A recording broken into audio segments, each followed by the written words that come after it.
Assalamualaikum warahmatullahi wabarakatuh dan salam sejahtera bagi kita semua. Perkenalkan, nama saya Widi Syarnitala, SSI MSc. Saya merupakan dosen program studi pendidikan biologi, Fakultas Keguruan dan Ilmu Pendidikan Universitas Khairun. Bidang ilmu saya adalah biologi serangga.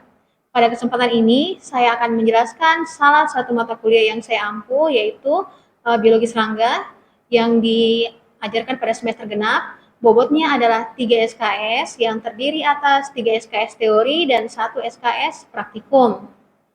Capaian pembelajaran pada mata kuliah ini yang pertama adalah mahasiswa diharapkan mampu menjelaskan mengenai ruang lingkup, objek persoalan, dan metode dalam biologi serangga dengan baik. Yang kedua, mahasiswa mampu menjelaskan tentang struktur morfologi serangga dengan tepat. Yang ketiga, mahasiswa mampu menjelaskan fisiologi serangga dengan baik. Yang keempat, mahasiswa mampu menjelaskan mengenai pertumbuhan dan perkembangan serangga dengan baik. Yang kelima, mahasiswa mampu menganalisis dinamika populasi dan klasifikasi serangga dengan baik. Yang keenam, mahasiswa mampu menjelaskan mekanisme terjadinya hama dan proses-proses pengendalian hama dengan tepat. Yang ketujuh, mahasiswa mampu menganalisis keanekaragaman, kelimpahan, dan pola sebaran serangga, baik secara teori maupun praktikum dengan baik. Yang kedelapan, mahasiswa mampu menjelaskan tingkah laku serangga pada lingkungan dengan baik. Yang kesembilan, mahasiswa mampu menjelaskan hubungan serangga dengan tanaman budidaya dengan baik. Yang kesepuluh, mahasiswa mampu menjelaskan proses identifikasi dan eksplorasi serangga-serangga di wilayah kepulauan dengan baik. Yang kesebelas, mahasiswa mampu menjelaskan konservasi serangga endemik di wilayah kepulauan dengan baik. Selanjutnya, deskripsi mata kuliah biologi serangga adalah mata kuliah biologi serangga merupakan salah satu mata kuliah wajib di program studi pendidikan biologi Fakultas Keguruan dan Ilmu Pendidikan Universitas Khairun.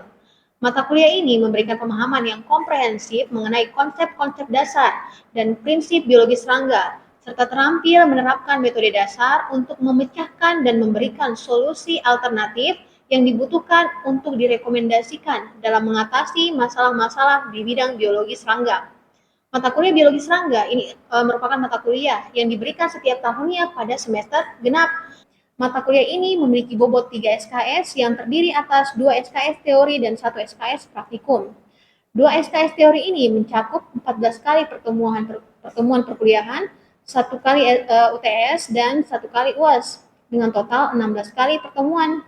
1 SKS praktikum ini terdiri atas 14 kali pertemuan praktikum, 1 kali ujian teori dan 1 kali ujian praktikum. Materi pembelajaran biologi serangga ini terdiri atas 11 materi. Yang pertama itu adalah tentang ruang lingkup, objek persoalan, dan metode dalam biologi serangga. Yang kedua adalah struktur morfologi serangga. Yang ketiga, fisiologi serangga. Yang keempat, pertumbuhan dan perkembangan serangga. Yang kelima, dinamika populasi dan klasifikasi serangga.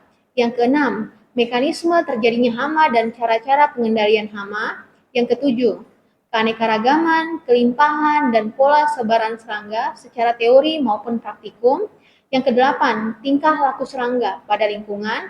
Yang kesembilan, hubungan serangga dengan tanaman budidaya. Yang kesepuluh, identifikasi dan eksplorasi serangga-serangga di wilayah kepulauan. Dan yang kesebelas, itu adalah konservasi serangga endemik di wilayah kepulauan. Di awal pertemuan, itu saya akan awali dengan perkenalan dengan mahasiswa. Di sini saya lanjutkan dengan membahas kontrak perkuliahan. Ini di sini saya membahas mengenai kesepakatan dengan mahasiswa terkait proses perkuliahan selama satu semester ke depan hingga penilaian di akhir semester. Pada video pembelajaran yang saya lakukan di akhir sesi ini saya akan mengajarkan materi mengenai struktur morfologi serangga. Saya menggunakan metode ceramah untuk memberikan pengetahuan dasar mengenai morfologi serangga. Selanjutnya akan ada diskusi dan tanya jawab dengan mahasiswa. Di akhir perkuliahan itu biasanya saya akan meminta mahasiswa untuk menyimpulkan materi yang telah diajarkan pada hari itu. Kemudian sebelum menutup perkuliahan itu saya akan memberikan penugasan. Di sini penugasannya itu berbasis kasus. Bahan pembelajaran yang digunakan adalah bahan ajar yang disusun oleh dosen pengampu mata kuliah dan buku yang relevan dengan biologi serangga baik cetak maupun non-cetak. Adapun pelaksanaan asesmen dalam pembelajaran ini yaitu kehadiran memiliki bobot 10%, tugas bobotnya 10%, laporan dan proyek praktikum 15%, case based dan project itu 25%, ujian tengah semester 20%, dan ujian akhir semester 20%. Selanjutnya, saya akan menampilkan proses pembelajaran yang saya lakukan di kelas pada mata kuliah biologi serangga. Terima kasih. Wabillahi taufiq wal hidayah. Wassalamualaikum warahmatullahi wabarakatuh dan selamat menyaksikan. Oke, assalamualaikum warahmatullahi wabarakatuh. Waalaikumsalam warahmatullahi wabarakatuh. Bagaimana kabarnya kalian hari ini? Sehat? Alhamdulillah sehat, Bu. Ya, alhamdulillah. Sudah makan? Sudah, Bu. Oke, ketua kelas, ada berapa orang yang tidak hadir hari ini? Ada 4 orang, Bu, yang tidak hadir. 2 orang sakit. Oh, oke. Kita langsung saja. Jadi hari ini kita akan masuk di materi yang ketiga. Itu materinya adalah tentang struktur morfologi serangga.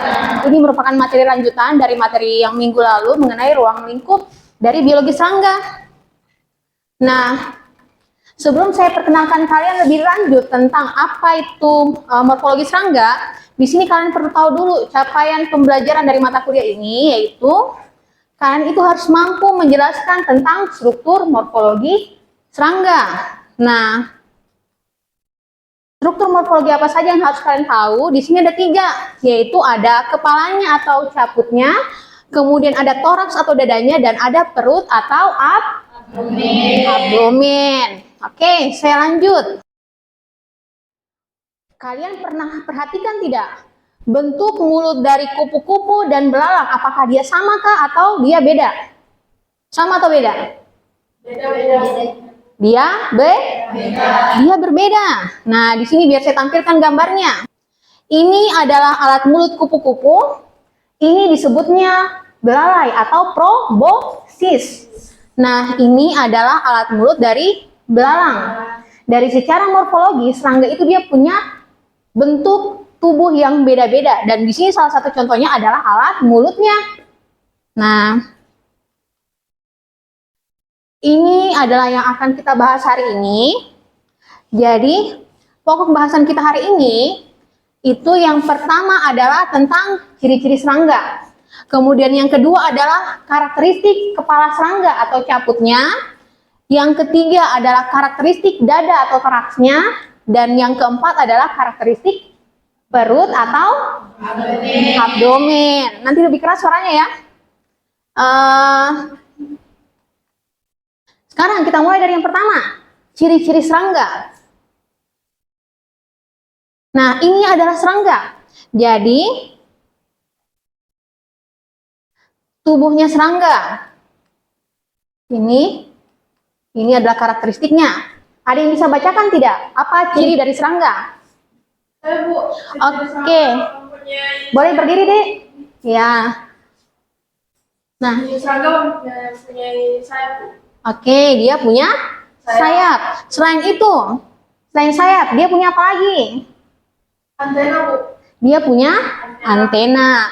Oke, jadi sebenarnya serangga itu selain dia punya antena, kemudian dia punya sayap, dia punya karakteristik yang utama, yaitu tubuhnya terdiri atas 3 bagian. Bagian yang pertama adalah kepala atau caput. Bagian yang kedua adalah dada atau toraks. Bagian yang ketiga adalah perut atau abdomen. Itu. Kemudian serangga ini, dia pasti punya 3 pasang kaki atau 6 kakinya. Jadi kalau misalnya kalian lihat, misalnya laba-laba itu serangga atau bukan? Bukan. Kenapa dia bukan serangga? Karena dari jumlah kakinya salah satunya. Laba-laba itu punya 8 kaki. Sementara yang namanya serangga itu hanya punya 6 kaki. Sampai di sini bisa dipahami? Bisa. Oke, kita lanjut. Sekarang, kepalanya. Nah, ini adalah kepala serangga. Ini adalah kepala semut dan ini adalah kepala dari lebah. Nah, di sini siapa yang bisa menyebutkan bagian-bagian dari kepalanya serangga? Saya, Bu. Oke, silakan Lesti. Yang pertama itu ada mata terbagi menjadi 2. Ha-ha. Nyemuk dan mata sederhana. Oke. itu ada antena dan alat mulut. Oke, betul sekali. Tepuk tangan buat Lesti. Oke, sekarang kita lanjut. Nah, alat mulut serangga itu tadi sudah disebutkan, ada di sini belalang, dia menggigit, mengunyah, lebah, terus ada lalat, kemudian ada kupu-kupu, dan ada nyamuk. Ini punya alat mulut yang beda-beda. Kemudian dadanya. Nah, dada serangga itu terdiri atas 3 bagian. Ada namanya dada depan, dada tengah, dan di dada belakang. Nah, di masing-masing bagian ini ada sepasang kaki. Kemudian, di dada serangga juga ada sayap. Ada 2 pasang sayap. Oke. Kemudian, ini adalah kaki serangga. Ini bagian-bagian kaki serangga. Kaki serangga ini punya modifikasi. Jadi ini adalah modifikasi dari kaki serangga. Ini ada kaki pelari, kaki pelompat, kaki penggali, ini kaki predator, dan ini kaki pengumpul polen. Nah, sekarang kita masuk di bagian yang ketiga dari tubuh serangga, yaitu perut atau abdomen. Nah, ini adalah bagian perut serangga. Di bagian perut serangga ini ada spirakel, anus, dan organ reproduksi. Nah, ini juga bagian yang ada di bagian abdomen serangga, yaitu ovipositor. Ini untuk reproduksi, tapi ini hanya ada di bagian betina. Kemudian di sini ada sersi dan ada fotofor. Ini abdomen serangga. Sampai di sini ada yang mau ditanyakan? Ada, Bu. Silakan Nurul. Baik Ibu, yang saya tanyakan itu pada bagian sepsi. Nah, fungsi dari sepsi pada kecoa ini fungsinya apa? Oke, jadi sersi. Jadi serangga ini, khususnya kecoa, dia itu kalau misalnya kalian dekati kecoa, pasti dia langsung kabur kan? Iya. Kenapa bisa? Itu karena sersinya. Jadi sersi ini sensitif sekali. Dia bisa mendeteksi sedikit saja gerakan dan sedikit saja perubahan tekanan udara. Makanya kalau misalnya kamu dekati dia kecoa, dia pasti langsung kabur. Karena dia bisa mendeteksi gerakan yang sekecil apapun. Bisa dipahami? Bisa. Oke. Nah, sekarang kita masuk di diskusi kelompok. Nah, minggu lalu kalian sudah dibagi menjadi 4 kelompok. Nah, sekarang kalian boleh duduk sesuai dengan kelompok yang sudah dibagikan minggu lalu. Boleh? Boleh. Oke. Jadi nanti di kelompoknya kalian, kan ada kelompok 1, kelompok 2, kelompok 3, dan kelompok 4 toh? Nah, nanti masing-masing kelompok ini kalian diskusikan bagian-bagian tubuh serangga yang akan saya tampilkan di slide yang setelahnya. Di sini juga saya akan membagikan gambarnya supaya kalian bisa melihatnya secara langsung lebih jelas. Kemudian kalian diskusikan bagian-bagiannya dan sebutkan nanti fungsi dari masing-masing bagian itu. Bisa dipahami? Bisa. Oke. Jadi ini adalah gambar yang akan kalian diskusikan. Nah, sekarang boleh duduk sesuai kelompoknya. Jadi nanti saya bagikan gambarnya sesuai dengan kelompoknya. Kelompok 1 sini, kelompok 2, kelompok 3, dan kelompok 4.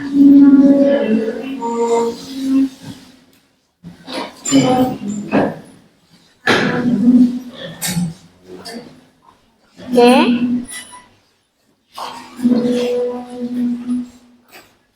Oke, yang mana kelompok 1? Oke, ini kelompok 1, silahkan didiskusikan. Apa saja bagian-bagian dari tubuh serangga tersebut, juga fungsinya. Ini untuk kelompok 2. Ini untuk kelompok 3. Ini untuk kelompok 4. Oke, silakan didiskusikan. Waktu kalian 10 menit untuk berdiskusi. Bagaimana, gambarnya jelas? Jelas. Oke, jadi nanti bisa ditentukan kira-kira bagian-bagiannya ini apa-apa saja namanya. Bisa, kayak misalnya nomor 1 ini. Kira-kira nomor 1 ini apa jawabannya? Sayap. Oke, ya silakan dilanjutkan. Ya. Kelompok 2, ada kendala? Tidak ada? Oke, silakan dilanjutkan.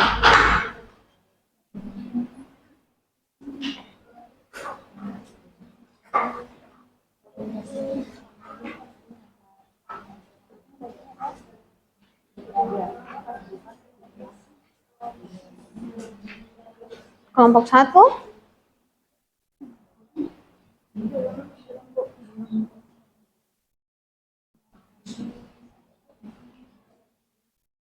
diskusinya sudah selesai. Nah, sekarang kita akan diskusikan jawaban kalian. Kelompok 1, kira-kira siapa yang mau menyebutkan bagian-bagian tubuh dari serangga ini? Oke, silakan, boleh berdiri. Ya. 1. Nomor 1 itu sayap depan atau sayap mesotoraks. Yang kedua itu sayap belakang atau sayap metatoraks. Terus yang ketiga itu ada antena. Oke. Yang keempat ada kepala atau caput. Yang kelima. Maaf ya, teman-teman kalau kami tidak bisa menjawab. Oke, kalau begitu nomor 6, kira-kira tahu jawabannya apa? Tahu. Apa? Perut atau abdomen. Oke. Terus yang 7 mata majemuk. Terus ke-8 proboscis. Oke, 9. 9 kaki depan atau kaki protoraks. Oke. Yang ke-10 itu kaki tengah atau kaki mesotoraks. Dan yang ke-11 itu kaki belakang atau kaki metatoraks. Oke. Itu tadi jawaban dari kelompok 1. Kelompok 2 bisa menambahkan bagian-bagian tubuh dari serangga ini apa-apa saja. Sebutkan bagian-bagiannya dulu. Bagian-bagiannya apa-apa saja. Baik, itu bagian nomor 1 yaitu sayap depan. Oh, maaf. Nomor 1 adalah Sayap depan. nomor 2. Kedua sayap belakang. Nomor 3 antena. Oke. Nomor 4 kepala. Kepala. 5. Nomor 5 dada. Dada. Nomor 6 perut. Perut. Nomor 7 mata majemuk. Mata majemuk. 8. Nomor 8 proboscis atau belalai. Oke. Nomor 9. Kaki depan. Kemudian nomor 10 kaki tengah. Oke. Dan nomor 11 kaki belakang. Oke, bagus sekali. Tepuk tangan untuk Nurul. Nah, kelompok 3. Tadi kelompok 2 bisa menyebutkan semua bagiannya. Nah, dari kelompok 3 sendiri, apakah ada jawaban yang berbeda dengan jawaban yang diutarakan oleh kelompok 2 atau tidak? Sama, Bu. Sama dengan kelompok 2? Iya, Bu. Oke, kalau kelompok 4, bagaimana jawaban kalian? Apakah sama dengan kelompok 2 atau tidak? Sama, Bu. Hasil diskusinya sama dengan kelompok 4? Kelompok 2? Sama, Bu. Tadi dari kelompok 3, 4 itu sama jawabannya dengan kelompok 2. Nah, sekarang mungkin saya akan berikan kesempatan ke kelompok 2 untuk maju ke depan, mungkin untuk bisa menjelaskan bagian-bagian tubuh serangga ini dengan fungsinya masing-masing. Jadi supaya yang lain tadi yang misalnya ada yang belum tahu itu bisa lebih tahu apa nama bagian itu dan fungsinya masing-masing. Silakan kelompok 2.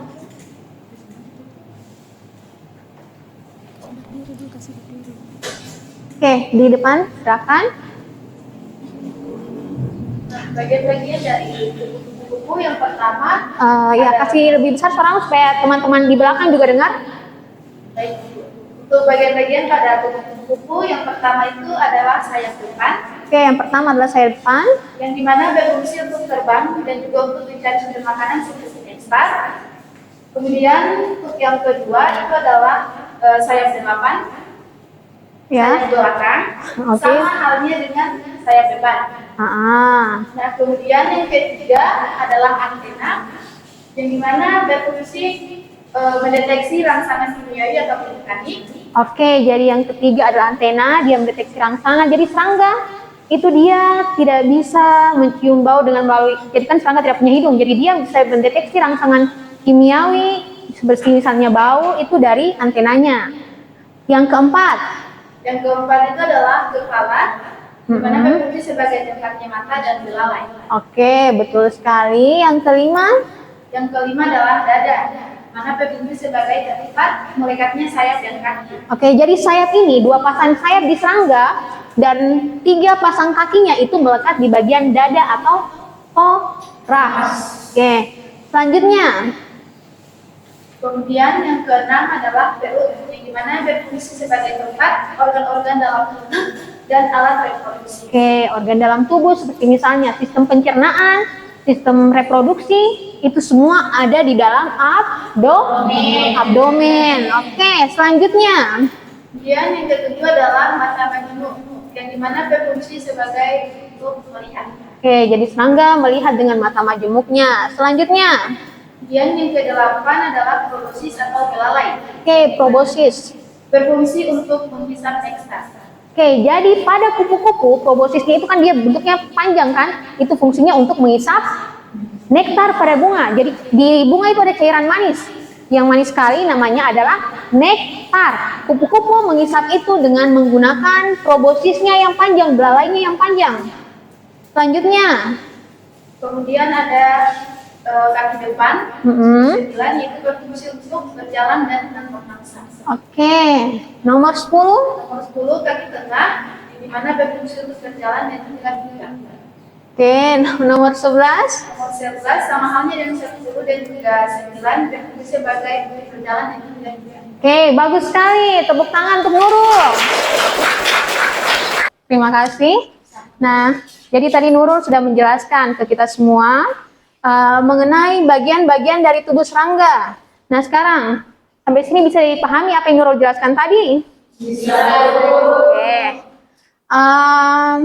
Ada yang mau ditanyakan terkait materi yang sudah saya ajarkan? Tidak ada? Oke. Nah, sebelum kita akhiri perkuliahan hari ini, kira-kira ada yang bisa memberikan kesimpulan mengenai apa yang sudah kita pelajari hari ini?